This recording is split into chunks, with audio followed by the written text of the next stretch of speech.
पधार रहे रामा कला केंद्र के सभी कलाकारगण, मेरे सामने बैठी मातृशक्ति, नौजवान साथियों, बुजुर्गों, सबसे पहले तो मैं धन्यवादी हूं भूषण जी आपका भी, और कला केंद्र के सब आदरणीय साथियों का, जिन्होंने मुझे एक बार फिर मौका दिया अपने परिवार में, अपने कार्यक्रम में शरीक होने का। आप 2011 की बात कर रहे थे, पर सच्चाई ये है कि ये जो बालक मेरे सामने बैठे हैं, जब से आदर्श बाल मंदिर और आर्या हायर सेकेंडरी स्कूल में पढ़ते थे, तब से मंडी के अंदर जो अपनी यही रामलीला होती थी, उसकी दर्शक दीर्घा में बैठकर घर से अपना एक कंबल या खेत साथ लेकर, आपको मौसम बदल गया तो सर्दी नहीं होती, उन दिनों में तो अच्छी ठंड हुआ करती थी, और तब से और आज तक जीवन में इस कला केंद्र के अंदर एक सदस्य, कार्यकारिणी के सदस्य के तौर पर लाला लक्ष्मण देव जी ने इसका संचालन किया, मित्तल साहब ने इसका संचालन किया, वर्षों तक हनुमान की भूमिका निभाई, और न जाने हमारे कितने बुजुर्गों ने इस कला केंद्र के माध्यम से भगवान राम, माता सीता और वो महर्षि वाल्मीकि जी की रामायण, जो जीवन का यथार्थ हम सबको प्रदर्शित करती है कथा के माध्यम से, जो सत्य के दर्शन हमें करवाती है, जो आचरण की मापदंड निर्धारित करती है समाज में, उस महर्षि वाल्मीकि जी की रामायण की जो कला है, उसका दर्शन करने का पूरी जिंदगी से मौका मिला। मैं लंबी तकरीर नहीं करूंगा, क्योंकि आप आज रावण वध और उसके बाद पुतला दहन के लिए सारे बच्चे, मेरी माताएं, बुजुर्ग, नौजवान आए, पर 2 मिनट जरूर लूंगा। आज के इस युग में और बड़े बुजुर्ग ब्राह्मण, संत, महात्मा, उन्होंने इसे कलयुग की संज्ञा दी, तो अगर मैं उनकी वाणी का एक शब्द ले लूं और कहूं कि आज के इस कलयुग में भगवान श्री राम का क्या महत्व है, माता सीता का क्या महत्व है, तो इसे थोड़ा सा हमारे जीवन में आत्मसात करने की आवश्यकता है। भगवान श्री राम का नाम लेकर जयकारा तो हम लगाते हैं, जय जय सिया राम भी हम सब कहते हैं, जय श्री राम भी हम सब कहते हैं, पर 2 बातें जानना जरूरी। भगवान श्री राम, जिन्हें मर्यादा पुरुषोत्तम की संज्ञा दी गई, हमारे 36 करोड़ देवी देवताओं में केवल भगवान राम को ही मर्यादा पुरुषोत्तम कहा गया। कौन थे राम? क्या थे राम? किसके थे राम? कैसे थे राम?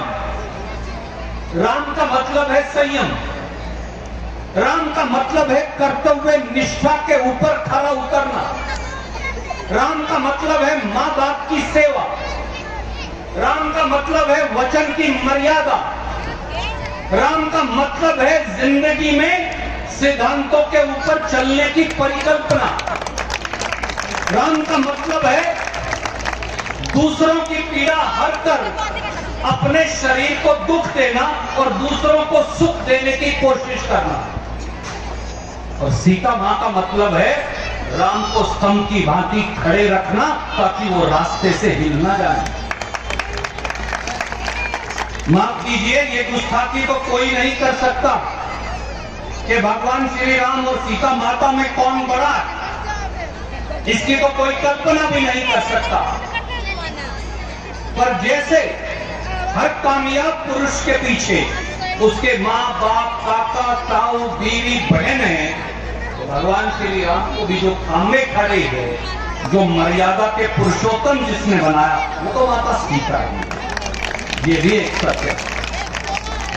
इसलिए राम केवल भगवान का नाम नहीं, राम केवल रामलीला में देखकर और घर वापस जाकर फिर अपने वही जिंदगी की शुरुआत करने का नाम नहीं। राम नाम है संयम का, राम नाम है भाईचारे का, राम नाम है सहनशीलता का, राम नाम है दया नाम है प्रेम का, राम नाम है करुणा का, राम नाम है वचन की मर्यादा का, राम नाम है एक मां चाहे सौतीली भी हो और पिता उसकी बात पर 14 साल ठोकरे खाकर वनवास काटने का, ये राम का नाम है। जो राम के नाम पर हिंसा फैलाते, जो राम के नाम पर नफरत फैलाते, जो राम के नाम पर मर्यादा को तोड़ते, जो राम के नाम पर भाई से भाई को बांटते, जो राम के नाम पर किसी व्यक्ति का कत्ल करते, जो राम के नाम पर दूसरे को मारते पीटते, जो राम के नाम पर परिवार का तिरस्कार करते हैं, जो राम के नाम पर वचन निभाने की परंपरा को धूमिल करते हैं, माफ कीजिए, वो भगवान राम के अनुयायी कभी नहीं हो सकते। क्योंकि राम तो संकल्प है, राम तो श्रद्धा है, राम तो करुणा है, राम तो तुझ में है, राम तो मुझ में है, राम तो इस ब्रह्मांड के कण कण में है। राम की कल्पना, भगवान राम की कल्पना मानस के शरीर से जो करता है, उससे अज्ञानी और मूर्ख व्यक्ति कोई नहीं हो सकता। राम तो इस बालक के अंदर है, राम इस बिटिया के अंदर है, राम इस नौजवान छोटे से हमारे बेटे के अंदर है, उस बिटिया के अंदर भी राम है। क्योंकि राम की परिकल्पना, भगवान राम की परिकल्पना वो नहीं कर सकते जिनके मन में छल हो। वो तो रावण है, कपड़े कैसे भी पहन रखते हैं। आचरण और आवरण बदलने से, कपड़ा पहनने से, वो भगवा पहनिए या किसी और रंग का, आप भगवान राम के अनुयायी नहीं बन सकते।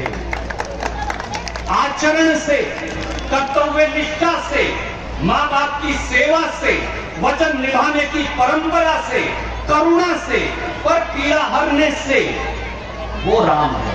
और इसलिए आप सबके अंदर भगवान राम है। भगवान राम का केवल दर्शन इस मंच पे हम करते हैं, पर वो तो मन के द्वार बोलो रे, वो तो अंदर बैठे हैं। और भूषण जी, आपको मैं सबको इस बात की बहुत बहुत मुबारकबाद देता हूं कि वो लोग जो राम नाम का चोला ओढ़कर पाप करते हैं, उस ढोंग और प्रपंच से ऊपर उठकर भगवान श्री राम क्या है, रामा कला केंद्र वर्षों से, दशकों से उसका चित्रण करता आया है। हम मंदिर में क्यों जाते हैं? सब कहते हैं भगवान को इंसान के अंदर है, तो फिर मंदिर में जाने की क्या जरूरत है? अगर महर्षि वाल्मीकि की रामायण हम टेलीफोन पर देख सकते हैं, तो फिर रामा कला केंद्र की रामलीला देखने का क्या लक्ष्य है? कोई बाबा केदारनाथ जाता है, कोई बद्रीनाथ जाता है, कोई माता वैष्णो देवी जाता है, कोई अयोध्या भगवान श्री राम के मंदिर में जाता है, कोई कृष्ण जी के दर्शन करने जाता है, कोई मथुरा जाता है, कोई सालासर जाता है। क्यों? इसलिए कि मंदिर माध्यम है एकाग्र मन लगाकर भगवान से जुड़ने का। भगवान आपके अंदर है, पर जब हम दुकान पर बैठे हैं, जब घर में खाना पका रहे हैं, तो फिर खाने पर ध्यान है, प्याज काटने पर ध्यान है, आलू पर ध्यान है, गोभी पक गई या नहीं गई, दाल बन गई या नहीं गई, सामान सौदा कितना बिका, महावीर जी का कपड़ा कितना बिका, उस पर ध्यान है। तो फिर कहीं ना कहीं उस एकाग्रता के लिए, मन के उस संकल्प के लिए, कर्तव्य के उस बोध के लिए, करुणा के उस दिल के लिए, दूसरे की पीड़ा आत्मसात करने के लिए रामा कला केंद्र का मंच। और यही भगवान राम का चित्रण है। पर भगवान राम को जब याद करें तो भूलिए मत, भगवान राम इसलिए हैं कि माता सीता उनके साथ है, लक्ष्मण उनके साथ है, हनुमान उनके साथ है, सुग्रीव उनके साथ है, विभीषण उनके साथ है। भगवान श्री राम को ये सब मिलकर राम बनाते हैं। और आइए आज एक संकल्प और ले, मेरी वाणी खत्म करते हुए कहूंगा, हर व्यक्ति के मन और आत्मा में अगर राम है तो कहीं ना कहीं रावण की प्रवृत्ति भी कहीं ना कहीं छुपी है। जब हम हमारे काका ताऊ माँ बाप दादा दादी उनका तिरस्कार करते हैं तो वो रावण की प्रवृत्ति है। जब हम हमारे परिवार का ख्याल नहीं रखते तो वो रावण की प्रवृत्ति है।